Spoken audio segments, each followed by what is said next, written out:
नमस्कार दोस्तों, स्वागत है आप सभी का मेरे नए वीडियो में। तो आज का वीडियो जो है कुछ अलग वीडियो है। एक्चुअली आज मैं बैठा हुआ था घर पे, तो मुझे अपने बेटे की एक ये बुक दिखाई दी, नव भारत हिंदी हिंदी की ये बुक है 8वीं क्लास की। तो ये किताब मुझे दिखाई दी, घर पे छोड़ गया था अंशु, गीतांशु तो ये बुक घर पे छोड़ गया था। तो मैंने देखा, तो ये बुक पढ़ी हुई है, तो मैं इसे पन्ने पलटाने लगा। कुछ पन्ने पलटाते पलटाते कुछ कहानियाँ मैंने पढ़ी इसमें। कहानियाँ पढ़ते पढ़ते दो तीन कहानियाँ पढ़ी हैं, दो तीन कहानियाँ पढ़ी है मैंने, पढ़ के देखी है, कुछ बचपन की यादें ताज़ा हुई है। तो भाई इसमें दो तीन कहानियों में से मुझे एक कहानी जो है सबसे ज़्यादा अच्छी लगी है। वो कहानी है दो डॉक्टर की। दो डॉक्टर की कहानी है। उन दोनों डॉक्टर में से एक डॉक्टर का नाम होता है फकीर चंद और दूसरे का नाम होता है अमीर चंद। दोनों बहुत ही गहरे दोस्त होते हैं, इकट्ठे काम करते हैं, इकट्ठे क्लिनिक पर काम करते हैं। इनके पास एक कंपाउंडर होता है और कुछ एक दो लोग और होते हैं क्लिनिक पर जो काम करते हैं, साफ सफाई का काम करते हैं। ठीक है जी। तो फकीर चंद जो फकीर चंद डॉक्टर होता है, वो कहता कि उसने बोला अपने दोस्त अमीर चंद को कि मैं कहता हूँ कि तुमने आज तक कभी आराधना नहीं की, ना ही कभी भगवान की भक्ति की है, ना कभी मंदिर गए, ना कभी कोई पूजा पाठ किया। ठीक है। तो ये डॉक्टर जो है फकीर चंद अपने दोस्त दूसरे अमीर चंद को, तो फकीर चंद बोला अपने डॉक्टर दोस्त अमीर चंद को कि भाई ना तो तुमने आज तक कोई पूजा पाठ किया है, ना आराधना की है, ना भगवान की भक्ति करते हो, ना गुरुद्वारा गए, ना मंदिर मस्जिद कभी गए। ठीक है जी। तो अब तुम्हें मेरी बात माननी पड़ेगी। तुम्हें जो है कल तुम्हें आराधना करनी होगी। बताओ करोगे ना? कल का दिन जो है अष्टमी का दिन है, और अष्टमी का दिन बहुत ही बड़ा दिन होता है, पूजा पाठ सभी लोग करते हैं, तो तुम्हें भी करनी होगी। ठीक है जी। तो अमीर चंद ने बोला अब मेरे बताने की कहाँ बात रह गई है। एक मित्र ने कहा तो दूसरे को मानना ही पड़ेगा, मैं करूंगा। इतना कहकर वो अपने घर चला गया और ये डॉक्टर भी अपने घर चले गए, दोनों डॉक्टर अपने घर चले गए।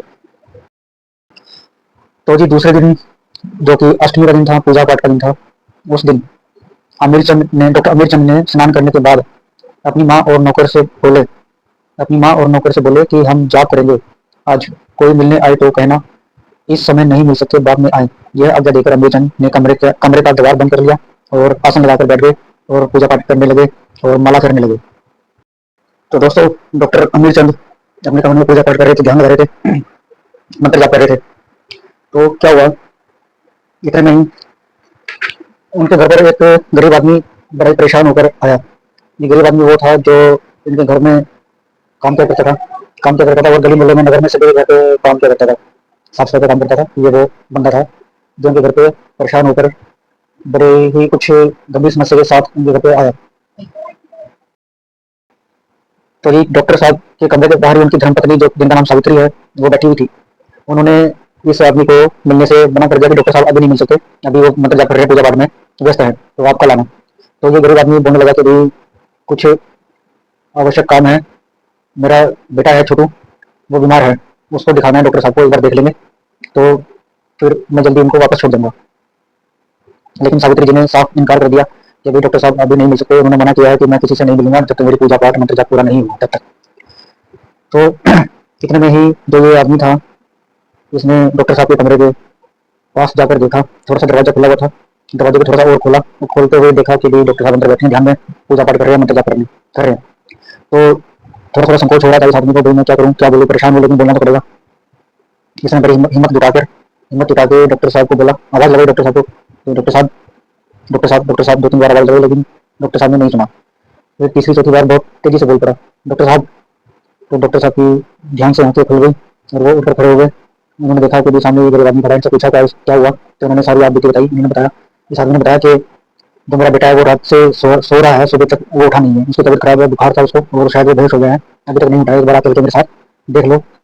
तो डॉक्टर साहब इस आदमी के साथ चल पड़े फटाफट से जा करके। उन्होंने वहाँ पे जाके डॉक्टर साहब ने इसके बेटे को चेक किया, देखा, दवाई दी और उसको होश में लाने की पूरी कोशिश करी। तो भाई आज भूखे प्यासे होने पर भी डॉक्टर अमीर चंद शांत और प्रसन्न दिखाई दे रहे थे। आज उन्होंने गरीब की पुकार सुनी, आज उन्होंने फीस भी नहीं ली, फीस के बदले सिर्फ दवाई ली थी। जब वे खाना खाकर दुकान पहुंचे, उस समय उनकी दीवार घड़ी में 2:15 बज चुके थे। फकीर चंद ने पूछा, डॉक्टर फकीर चंद जो कि उनका दोस्त था, उसने पूछा, आज तो बड़ी देर में आई, अभी तक माला कर रहे थे या किसी को देखने चले गए थे। अमीर चंद बोले, भाई क्या करूँ, दरवाजा बंद कर लिया था, सबसे कह दिया था कि हमें कोई ना बुलाए, हम मंत्र जाप करेंगे, बैठेंगे, लेकिन फिर भी हमें जाना पड़ा। एक गरीब आदमी आ गया था, उसकी पुकार सुननी पड़ी, उसका बेटा बीमार था, उसको देखने चला गया था, उसको दवाई दी, उसका इलाज किया, इसलिए मैं दुकान पर नहीं आ पाया। इतने में ही डॉक्टर अमीर चंद के दोस्त फकीर चंद ने कहा कि वह आदमी तो मेरे पास गया था, मैंने तो उसे मना कर दिया कि मैं नहीं जाऊंगा, मैं पहले पूजा करूंगा, उसके बाद देखूंगा, पहले मेरी पूजा पूजा पाठ का काम पूरा हुआ, उसके बाद मैं तुम्हारे साथ चलूंगा।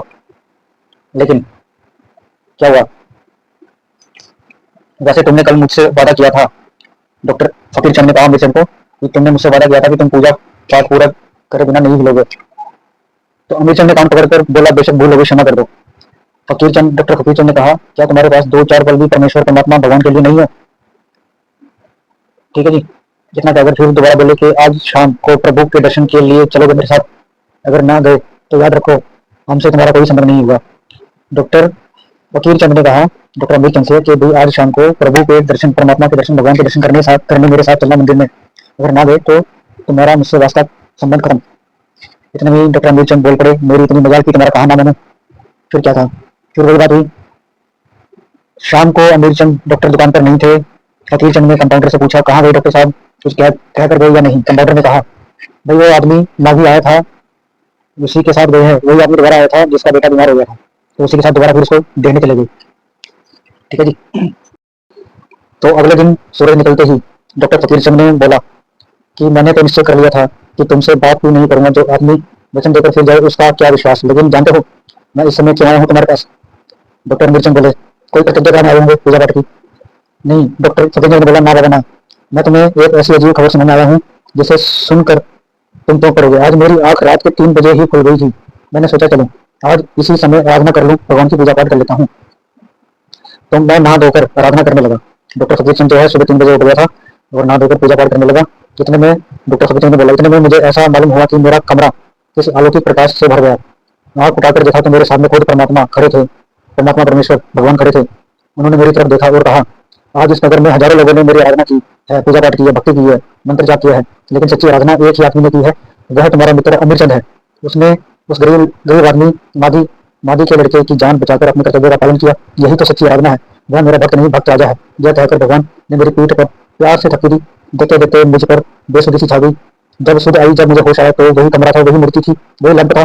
चारों तरफ देखा पर ना जाने कहाँ से आए थे और कहाँ चले गए। परमात्मा अंतर ध्यान हो गए इतना बोलकर। कुछ देर दोनों मित्र चुपचाप सिर झुकाए बैठे रहे। इसके बाद अमीर चंद बोले मैं समझ गया, यह सपना था। डॉक्टर फकीर चंद ने अमीर चंद को श्रद्धा भाव से देखा और कहा तुम इसे सपना कहते हो? मैं समझता हूँ मेरे सारे जीवन में यही वह समय था जब मैंने सत्य को देखा और अंधकार में भटक रहा था। आज मेरी आंखें खुल गई हैं, आज मुझे आत्मा का उजाला मिल गया। यह कहते कहते फकीर चंद ने अपने मित्र को गले लगाया और कहा अब तुम मेरे प्यारे अब तुम मेरे प्यारे थे अब तक तुम मेरे प्यारे थे, मगर अब तुम मेरे प्रभु के भी प्यारे हो। इस समय उन दोनों मित्रों की आंखों में श्रद्धा और भक्ति के आंसू लहरा रही थी। तो मित्रों इस कहानी से हमें क्या सीख मिलती है, क्या शिक्षा मिलती है, आप मुझे कमेंट करके जरूर बताना। ये थी आज की मेरी एक छोटी सी दो मित्रों की कहानी। ठीक है जी। तो इसमें तो लिखा है इसका जो मूल्य है, इसकी जो शिक्षा मिली है वो सेवा, त्याग, भक्ति, प्रपार तथा कर्म का महत्व समझना है। परंतु आप मुझे कमेंट करके जरूर बताना कि इससे हमें क्या शिक्षा मिली है, इस कहानी से हमें क्या सीख मिलती है।